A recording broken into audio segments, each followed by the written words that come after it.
کافی house ہوتا تھا، رات کو بڑے سینئر ادیب وہاں دیر تک بیٹھتے تھے، تو ہم بھی ان کے پاس بیٹھتے تھے، ان سے باتیں سیکھتے تھے، ان سے بات کرنے کا شعور حاصل کرتے تھے اور اپنے مسائل بھی ان کو بیان کرتے تھے۔ راجندر سنگھ بیدی اس زمانے میں ہمارے بہت گریٹ، وہ یہاں رشی نگر ڈاکخانے میں کام کرتے تھے۔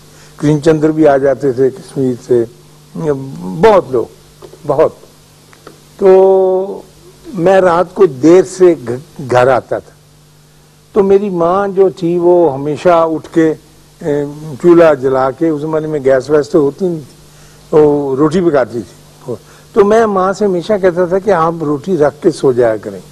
اس نے کہا نہیں، تو دیر سے آتا ہے تو میں تجھے پکا کے تازہ پھلکا دوں گی، ماؤں کی عادت ہوتی۔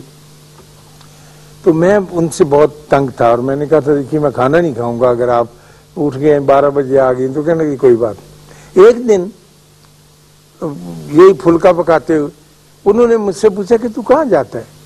میں نے کہا اماں میں ادیب بن رہا ہوں۔ کہنے لگے وہ کیا ہوتا ہے؟ میں کیا لکھنے والا، لکھاری۔ کہنے لگی پھر تو کیا کرے گا؟ میں کہا میں کتابیں لکھا کروں گا۔ تو کہنے لگے جو اینی آگے پہ یہ کتابیں انہوں نے کی بنے گا؟ میں کہا نہیں، وہ تو جھوٹ ہے، کچھ نہیں، میں اور طرح کا رائٹر بنوں گا اور میں سچ اور حق کے لیے لڑوں گا اور میں ایک سچی بات کرنے والا ہوں۔ اس زمانے میں یہی اب بھی ہے۔ تو میری ماں کچھ ڈر گئی بیچاری، ان پڑھ عورت تھی گاؤں کی۔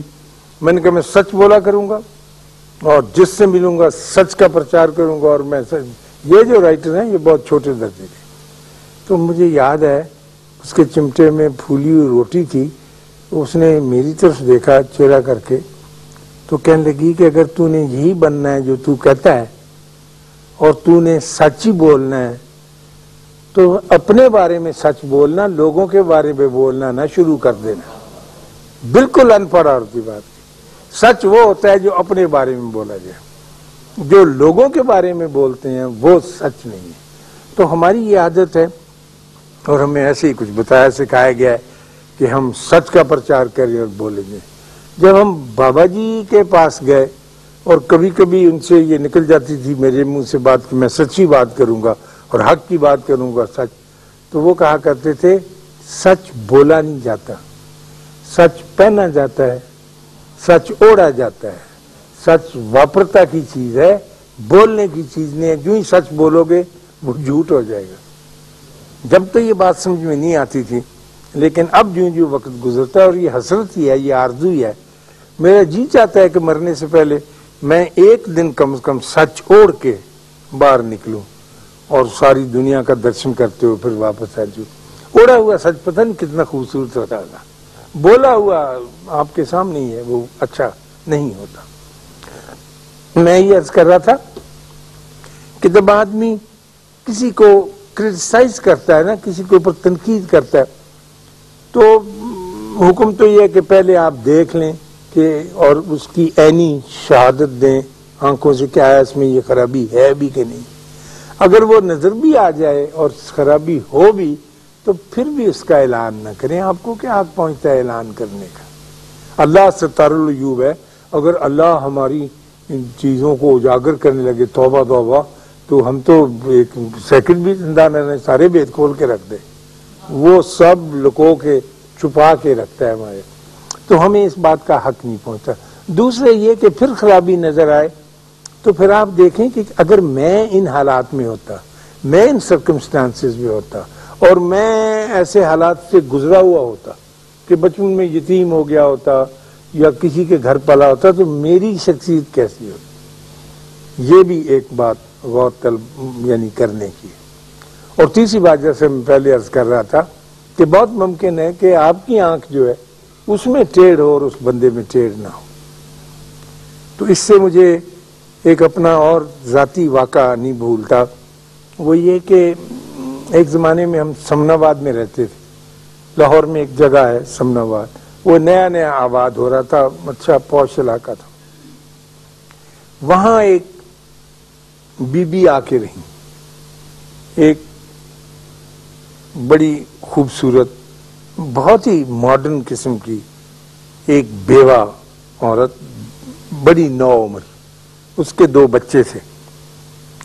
تو ہم جو نیک آدمی تھے سمن آباد کے رہنے والے، ہم نے دیکھا کہ ایک عجیب و غریب کردار آ کر ہمارے درمیان آباد ہو گیا، اور اس کا انداز زیست، زندگی کا چلن جو ہے وہ ہم سے ملتا جلتا نہیں، کیونکہ ایک تو وہ بہت اعلیٰ درجے کے نہایت خوبصورت کپڑے پہنتی تھی، پھر اس کی یہ خرابی تھی کہ وہ بڑی خوبصورت لڑکی تھی، پھر اس میں تیسری خرابی یہ تھی کہ اس کے گھر کے آگے سے گزرو تو خوشبو کی لپٹیں آتی تھی، وہ سینٹ فریلی استعمال کرتی تھی، وہ جو سپرے نہیں ہوتا۔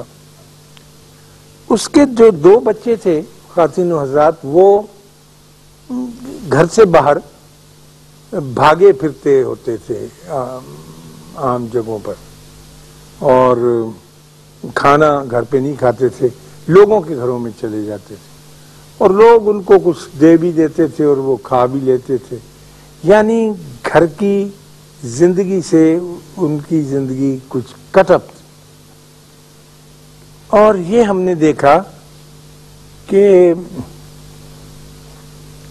اس خاتون کو کچھ عجیب و غریب قسم کے مرد بھی ملنے آتے تھے، یعنی ان کی گاڑی، مثلا جو گھر کا عزیز اسرار ہو، اس کی گاڑی کا نمبر آپ جان جاتے ہیں، ان کے ہاں مختلف نمبرز کی گاڑیاں آ کے کھڑی ہوتی تھی، پھر ایک آدمی وہاں گیا ہے، وہ نکلا، پھر دوسرا۔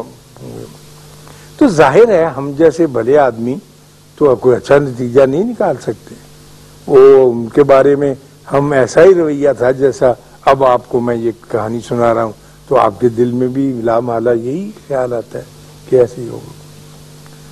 تو ہمارے گھروں میں آپس میں جمعے کے وقت مسجد میں بھی چیمیں گوئیاں ہوتی تھی کہ یہ کون آ گیا ہے جو ہمارے اس علاقے میں آ کر آباد ہو گیا۔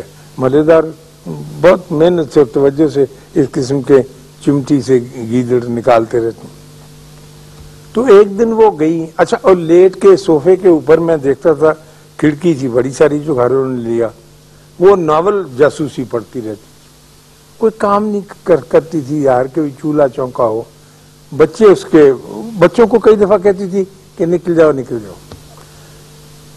تو ایک دن وہ گر گئی سبزی کی دکان پر، تو اٹھا کے لوگوں نے چھینٹے وینٹے مارے تو لا کے رکھا، تو 3 دن کے بعد وہ فوت ہو گئی، اچھی صحت میں چلتی۔ تو وہ جو بندے آتے تھے وہی ان کو کفن دفن کے لیے لے گئے، تو پتہ چلا کہ وہ ایک جو بندہ ان کے ہاں آنے والا تھا وہ ان کا فیملی ڈاکٹر تھا، جو اس کی حفاظت پر، دیکھ بھال پر مامور تھا۔ اس عورت کو ایک ایسی بیماری تھی کہ جس کا کوئی علاج نہیں تھا، کینسر کی ایسی خوفناک صورت تھی سکن وغیرہ کی کہ اس کے بدن سے بدبو بھی آتی رہتی تھی، جسم پر زخم ایسے تھے، اور اسے سپرے کرنا پڑتا تھا اپنا، تاکہ کوئی قریب کھڑے یا وہ نکلے تو اس کو تکلیف نہ ہو۔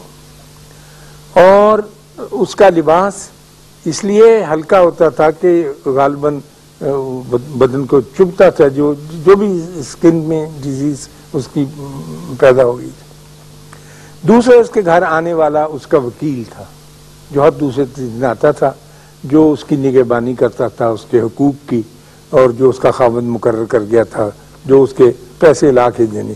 تیسرا اس کے خاوند کا چھوٹا بھائی تھا جو اپنی بھابھی کو ملنے آتا۔ تو ہم نے اس سے یہ اندازے لگا لیے جو میں نے آپ کے سامنے بیان کیے، اور اس نیک پاک عورت کو جب اس پہ دورہ پڑتا تھا تو وہ بچوں کو دھکے مار کے باہر نکالتی تھی، باہر جا کے کھیلو، باہر جا کے، اور تڑپنے کے لیے وہ اپنے دروازے بند کر کے اندر رہتی۔